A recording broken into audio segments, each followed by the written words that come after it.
नमस्कार दोस्तों, आपका स्वागत है आपके परिवार पे। 2022-2023 के लिए एसएससी जीडी की भर्ती निकलने के बाद सभी को एक चिंता सताने लगी है कि एसएससी जीडी में जो परिवर्तन हुआ है, इस परिवर्तन से सबसे बड़ी चिंता जीएस के सिलेबस में है। तो मित्रों, जो 20 नंबर के जो आपके लिए क्वेश्चन जीएस और जीके से बनने वाले हैं, आज हम उस पर संपूर्ण जानकारी आपको प्रोवाइड कराएंगे। एक बात बता दूं मित्रों, किसी युद्ध को जीतने से पहले यह जरूरी है कि आपके पास युद्ध कौशल कैसा है, सामने वाले के पास शक्ति कितनी मजबूत है। किसी युद्ध को इसलिए नहीं जीता जा सकता कि आपने जी भर की ताकत लगा दी। किसी युद्ध को जीतना है मित्रों, तो पहले आप उसकी गहराई को जाने, आप उसकी वास्तविकता को जाने, आप उसके प्लस माइनस को जाने, और मैं दावा करता हूं इसके बाद आप कभी युद्ध हारेंगे ही नहीं। मित्रों, तो हम एक ऐसा ही युद्ध लड़ने जा रहे हैं एसएससी जीडी से। पहले हम उसके प्लस माइनस को जान लें कि उसका प्लस माइनस है क्या। देखिए मित्रों, तो जो जीएस और जीके लिखने के पीछे का उद्देश्य क्या है, पेपर में तो केवल आपके लिए जीएस जोड़ा है। मैंने दोनों जोड़ने के पीछे का कोई रहस्य रखा है आपके लिए। जीएस विद्यार्थियों क्या है, जनरल साइंस, और जीके कहने का अर्थ है जनरल नॉलेज। जीएस सामान्य विज्ञान विद्यार्थियों और जीके विद्यार्थियों क्या हो गया है, सामान्य ज्ञान। दोनों से ही प्रश्न किस प्रकार से रहेंगे, मैं आपसे दावा कर रहा हूं। आप मेरी वीडियो अब तो देख ही रहे हैं, एक बार एग्जाम देकर लौटने के बाद देखना कहां तक यह वीडियो आपके लिए सच्चा था। देखिए मित्रों, हमने जीएस को इस प्रकार से विभाजित किया है, विविध। विविध से मित्रों आपके लिए जो प्रश्न आने वाले हैं वो संख्या है आपके लिए 10। विविध से जो आपके लिए प्रश्नों की संख्या है वो 10। थोड़ा सा ऐसा नहीं है विद्यार्थियों, 10 से 12 भी हो सकते हैं, या मैं यह कह दूं 10 से 8 भी रह सकते हैं। कम या ज्यादा थोड़ा सा रेशियो रहेगा। बाकी आप विविध के बाद देखेंगे राजनीति से, राजनीति के बाद विद्यार्थियों आप देखेंगे तो अर्थशास्त्र से, अर्थशास्त्र के बाद तुम देखोगे विद्यार्थियों तो क्या होगा, भूगोल से। क्या होगा विद्यार्थियों, भूगोल से। आपके मन में ऐसा प्रश्न तो नहीं बन रहा है कि सर इसके अलावा भी कहीं से नहीं आता है? मैंने विविध को रखा ही इसलिए। करंट भी आप यहां से देख लेंगे, क्या जो सामान्य जीवन में सामयिक जो घटनाएं, तो सामयिक घटनाओं के बारे में बात करेंगे मित्रों। क्या सामयिक घटनाओं के बारे में, सामयिक घटनाओं से प्रश्न रहेंगे। प्रश्न रहेंगे कैसे, यह बात तो सभी जानते हैं कि विविध से प्रश्न 10 नंबर के आने वाले, और इन 4 सब्जेक्ट से आप देखेंगे मित्रों कितने नंबर के प्रश्न आने वाले, 10 नंबर के प्रश्न आने वाले। सब्जेक्ट क्या है, सिलेबस क्या है, इसके पीछे सिलेबस रखा किस प्रकार से, वो सिलेबस को जानने की कोशिश करेंगे। देखिए मित्रों, तो विविध से आपके लिए जो 10 नंबर आने वाले वो किस प्रकार से विभाजन है, आप यहां से देखेंगे कला एवं संस्कृति। क्या है मित्रों, कला एवं संस्कृति। क्या होगा मित्रों, क्या, कला एवं संस्कृति। तो कला एवं संस्कृति से जो आपके लिए प्रश्न बनने वाले मित्रों क्या होगा, 1 या 2 नंबर का प्रश्न होगा। आप इसमें देखेंगे सितार वादक कौन है, संतूर वादक कौन है, अनेक अनेक वाद्य यंत्रों के विषय में समझेंगे। किस राज्य की किस प्रकार की जो है ना कला है, आप यह भी जानेंगे शास्त्रीय नृत्य कितने होते हैं, लोक नृत्य कितने होते हैं। तो ये चीजें आप देखेंगे विद्यार्थियों, क्या कला एवं संस्कृति से 1 नंबर का प्रश्न होगा। फिर आप देखेंगे मित्रों यहां से क्या है, पर्सनैलिटी से, व्यक्तित्व से 1 नंबर का प्रश्न होगा। व्यक्तित्व से कहने का मतलब यह है विद्यार्थियों, गांधी जी के व्यक्तित्व से प्रश्न आ जाएगा, सुभाष चंद्र बोस जी के व्यक्तित्व से प्रश्न आ जाएगा, डॉक्टर एपीजे अब्दुल कलाम जी के व्यक्तित्व से प्रश्न आ जाएगा। व्यक्तित्व कहने का मतलब यह है कि इनके जीवन से प्रश्न किस प्रकार से बनेंगे मित्रों। तो यह भी चीजें आप देखोगे। कला एवं मैं कहां से बात कर रहा हूं, विविध से। तो विविध में आप देखें कला एवं संस्कृति से 1 प्रश्न है, व्यक्तित्व से 1 या 2 प्रश्न आप देख ही लोगे मित्रों। अगली बात आप देखेंगे खेल से। क्या है मित्रों, खेल से, स्पोर्ट्स से। आर्ट एंड कल्चर देखा मित्रों, पर्सनैलिटी आपने देख लिया, अब आप स्पोर्ट देखेंगे। स्पोर्ट्स से क्वेश्चन कैसे हो जाएंगे मित्रों, यह करंट से भी इस बिंदु को जोड़ देता है, सामयिक घटनाओं से इन प्रश्नों को भी जोड़ देता है। जैसे आप देखेंगे वर्तमान में T20 जो है ना ट्रॉफी चल रहा है, एशिया कप भी हाल ही में हुआ है, वोमेन्स से जुड़े भी क्वेश्चन आपसे रहेंगे। किस खेल में कितने खिलाड़ी हैं, कौन सा खिलाड़ी किस खेल से संबंध रखता है, खेलों की शब्दावली किस प्रकार की है, किस खेल में कौन से अवार्ड दिए जाते हैं, कौन कौन से पुरस्कार दिए जाते हैं। इस प्रकार से 1 या 2 प्रश्न आपको मित्रों कहां से मिलने वाला है, खेल से मिलने वाला है। आप दूसरा यहां से देखेंगे तो यह देखेंगे दिवस। आप यह मान लीजिए मित्रों, दिवस से आपके लिए प्रश्न आने ही वाला है। 10 जनवरी को कौन सा दिवस मनाया जाता है, 1 दिसंबर को कौन सा दिवस मनाया जाता है, सामान्य भाषा में कह दूं कंप्यूटर दिवस कब मनाया जाता है, खेल दिवस कब मनाया जाता है, डॉट डॉट करके मैं आपके लिए मित्रों जीएस इतना सरल करने वाला हूं। आपके लिए एक उपहार है, एक बोनस है। आप देश के रक्षक बनने वाले हैं, आप देश की रक्षा करने के लिए सीमा पर लड़ने वाले हैं मित्रों। तो मेरा भी तो आपके लिए कुछ फर्ज बनता है। मैं आपके लिए लड़ूंगा और मेरी लड़ाई रहेगी जीएस एंड जीके की। मैं आपके लिए संपूर्ण सिलेबस यहाँ पे उपलब्ध करवाऊंगा। मैं आपका मित्र बन के, सहयोगी बन के हमेशा आपके साथ रहूंगा, भयभीत ना हो बिल्कुल। देखिए मित्रों, तो आप देखें कला एवं संस्कृति से प्रश्न है, व्यक्तित्व से प्रश्न है, खेल से है। अगला आप मित्रों देख रहे हैं आप किससे, दिवस से प्रश्न है। अगला आप देखेंगे मित्रों क्या है, यहीं से प्रौद्योगिकी से प्रश्न किससे है। मैं इधर बता देता हूं, शायद आपको चीजें ना दिख रही होंगी। तो आप यहां से देखेंगे इसरो से प्रश्न बनेंगे।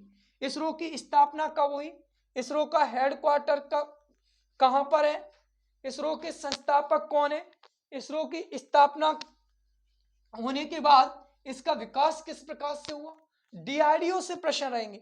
अगला मैंने बताया इसरो, और इसके बाद मित्रों आप देख रहे हैं प्रश्न से किससे रहेगा, डीआरडीओ से रहेगा।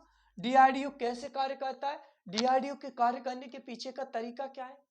विविध से मित्रों आप यह देखेंगे भारत के पहले राष्ट्रपति कौन है, भारत के पहले न्यायाधीश कौन है, पहले पहले आप देख लेंगे गवर्नर, आप देख लेंगे हमारी सरकार ने जो हमारे लिए निर्णय लिए उन निर्णयों को भी आप जान लेंगे। कहने का अर्थ यह हुआ मित्रों कि विविध से आपसे कितने नंबर के क्वेश्चन आने वाले, 10। और आपने देखा है इस वर्ष एसएससी जीडी ने आपसे खिलवाड़ की है, एक प्रश्न 2 नंबर का है और 1/4 का क्या है, कट ऑफ है। आपके अगर 4 प्रश्न सही है, एक प्रश्न गलत है, तो आपका एक क्या होगा, 4 प्रश्न गलत होने पर एक सही प्रश्न काट लिया जाएगा। अगर मैं रेशियो में निकालूं मित्रों तो 0.50 प्रश्न नंबर आपके काट लिए जाएंगे। तो आप जो 10 नंबर की 10 क्वेश्चनों की लड़ाई में 40 नंबर जो अर्जित करने वाले हैं मित्रों, वो आप देखेंगे कहां से, विविध से। इसके बाद आप प्रश्न देखेंगे, इसके बाद आप प्रश्न कहां से देख रहे हैं मित्रों, राजनीति से, संविधान से प्रश्न आने वाले, इंडियन कॉन्स्टिट्यूशन से प्रश्न आने वाले। इंडियन कॉन्स्टिट्यूशन से प्रश्न कैसे आएंगे, आप देखेंगे अनुच्छेदों से प्रश्न आएंगे मित्रों, किससे, अनुच्छेदों से।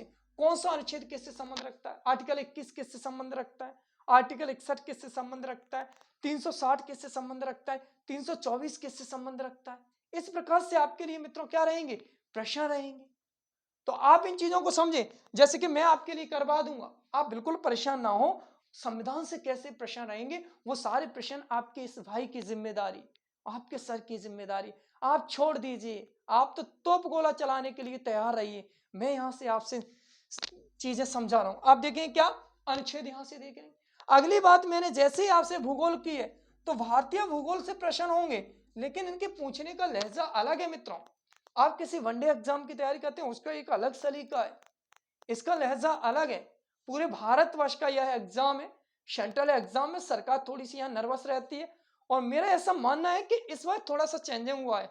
60 नंबर आपको, सॉरी, टाइमिंग जो है ना 60 मिनट का दिया गया है, पहले 1.5 घंटे का हुआ करता। और जब जब समय में परिवर्तन करेगा तो कुछ आपके लिए सहूलियत है, ऐसा मेरा मानना है।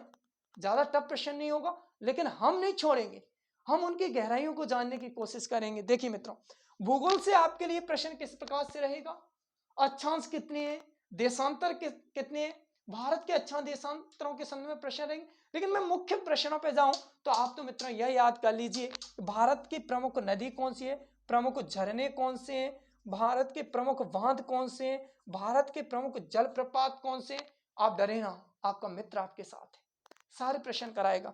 उद्यान, अभ्यारण्य, यह सारे प्रश्न आप देखेंगे कहां से होंगे मित्रों, भूगोल से होंगे। अब आप देखेंगे, अगर आप देख रहे हैं क्या बचा हुआ है मित्रों आपके लिए, अर्थशास्त्र बचा हुआ है, जिसे इकोनॉमी कहते हैं मित्रों। अर्थशास्त्र से प्रश्न आपके लिए ज्यादा इस एग्जाम में नहीं बनते। अगर आप यूपीएससी कर रहे हैं, पीसीएस कर रहे हैं, या मेरी एक और सीरीज आ रही है मित्रों पीछे, मैं उसमें आपके लिए इकोनॉमी का बेहतर सिलेबस लेके आने वाला हूं।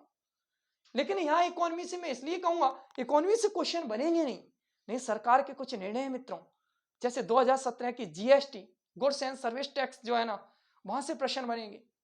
आप दूसरा देखेंगे कि सरकार ने 8 नवंबर या 9 नवंबर 2016 में एक बहुत बड़ा निर्णय लिया था, नोटबंदी, वहां से प्रश्न हो सकते हैं। और कोरोना के बाद देश की जो हालत हुई है मित्रों, जीडीपी से प्रश्न आपके लिए बन सकते हैं, आपके लिए पीपी से प्रश्न बन सकते हैं। आप डरे ना, मैं सारे प्रश्न आपके लिए कराने वाला हूं। तो 1-2 नंबर आपके लिए यहां से बनने वाले मित्रों। ये वीडियो आपके लिए बहुत सहायता करने वाला है, मैं बार बार इस बात का जिक्र कर रहा हूं, कोई तो बात है। अगली मित्रों आप देखेंगे कि क्या आएगा, आपका विज्ञान आएगा। सामान्य विज्ञान में आप देखेंगे भौतिकी, क्या देखेंगे मित्रों, भौतिकी। आप देखेंगे रसायन विज्ञान, आप मित्रों देखेंगे क्या, जीव विज्ञान। तो इनसे वैसे तो आप देखें कि यह संपूर्ण सिलेबस बहुत बड़ा है, जो कि आपका मित्र पढ़ाता है ये सारी चीजें, भौतिकी, रसायन और क्या है मित्रों, जीव विज्ञान। लेकिन दोस्तों अब जब आप एग्जाम आपकी बिल्कुल छाती पे है, इस दौर में आपको तैयारी करनी कैसी है, एक स्मार्ट वर्क करना है, हार्ड वर्क नहीं करना है मित्रों। हार्ड वर्क करने से आप गधे बन सकते हैं, चतुर प्राणी नहीं। आपको एग्जाम निकालना है, ना कि कोई ग्रंथ लिखनी। स्मार्ट बनिए, एग्जाम के तरीके से खेलना सीखिए, और मैं सिखाऊंगा आपको ये सब। देखिए मित्रों, आप भौतिकी जब पढ़ रहे होंगे, बहुत बड़ा चैप्टर है यह, इसमें आप इलेक्ट्रॉनिकी देखेंगे, आप इसमें जो है ना चुंबक देखेंगे, मैग्नेट देखेंगे, प्रकाश देखेंगे, गुरुत्वाकर्षण देखेंगे, कार्य ऊर्जा शक्ति देखेंगे। लेकिन ना, आप इसमें से प्रकाश पढ़ लो, गुरुत्वाकर्षण पढ़ लो, और थोड़े थोड़े चैप्टर मैं और करा दूंगा, मात्रक आप पढ़ लीजिए, क्योंकि हमें एक स्मार्ट वर्क करना है।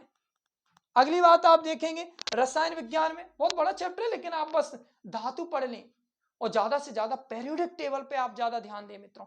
ईंधनों से भी 1-2 प्रश्न आप देख ही लेंगे, मैं आपके लिए इस पर सीरीज बनाने वाला हूं। अगला आप देखेंगे जीव विज्ञान। जीव विज्ञान में आप देखेंगे कोशिका, कोशिका से ऊतक, ऊतक से अंग, अंग से अंग समूह, मानव शरीर, मानव विकार, मानव रोग। लेकिन आपसे प्रश्न किस प्रकार से रहेंगे मित्रों, आप मानव रोग पढ़ लीजिए, ह्यूमन डिसीज कर लेते हैं तो आपकी सामान्यतः प्रश्न बन जाते हैं। आप ह्यूमन डिसीज कर लीजिए, सेल पढ़ लीजिए, कोशिका को थोड़ा सा बारीक से, कोशिकांग से प्रश्न आपके लिए बन जाते हैं, तो आप कोशिका से भी क्वेश्चन पढ़ लीजिए मित्रों। आप जो है ना रक्त को पढ़ लीजिए, और ब्लड सर्कुलेशन यानी कि रक्त प्रसंचरण को भी पढ़ लीजिए।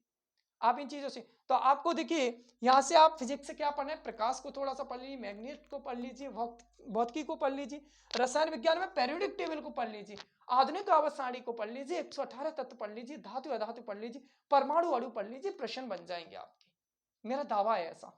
अगली बात देखिए, जीव विज्ञान में आपने क्या जाना कि आप रोग पढ़ लेते हैं, चीजें बन जाती है। आप जो है ना विटामिन, विटामिन का ना विद्यार्थी हो, वहां से प्रश्न बनते हैं आपसे। एक होमवर्क दे दूं मैं आपके लिए, बहुत सिंपल सा होमवर्क दे रहा हूं विद्यार्थियों, ऐसी कौन सी विटामिन है जिसे शरीर में स्टोर नहीं किया जा सकता, शरीर में रखा नहीं जा सकता, साथ में आपको बताना है क्यों। आपके कमेंट का मैं इंतजार करूंगा। देखिए मित्रों, तो आप देखेंगे कि जीव विज्ञान से, भौतिकी से, रसायन।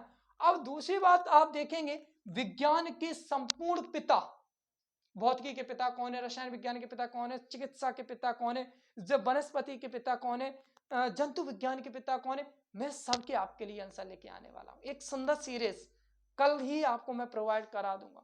तो आपसे मैं ऐसी आशा करता हूं कि इस प्रकार आप तैयारी कर रहे होंगे, तो जीएस के प्रश्न आपसे दूर नहीं है मित्रों। आप मुझे इन चीजों से लेके फॉलो कीजिए, आपके लगभग लगभग क्वेश्चन एग्जाम में मिल जाएंगे। बाकी मेरी सीरीज आपके लिए आती रहेगी। एक शायरी सुना देता हूं मित्रों, जो मेरी ही लिखी हुई शायरी है। कुछ मरते हैं उस सीमा पर, कुछ मरते हैं उस सीमा पर, कुछ मरते हैं इस सीमा पर, कुछ झुलस गए बारूदों में, कुछ झुलस गए बारूदों में, कुछ उलझे हुए हैं जुल्फों में, कुछ बैठे हैं चौपाटी पर, कुछ बैठे हैं चौपाटी पर, कुछ बैठे हैं उस घाटी पर।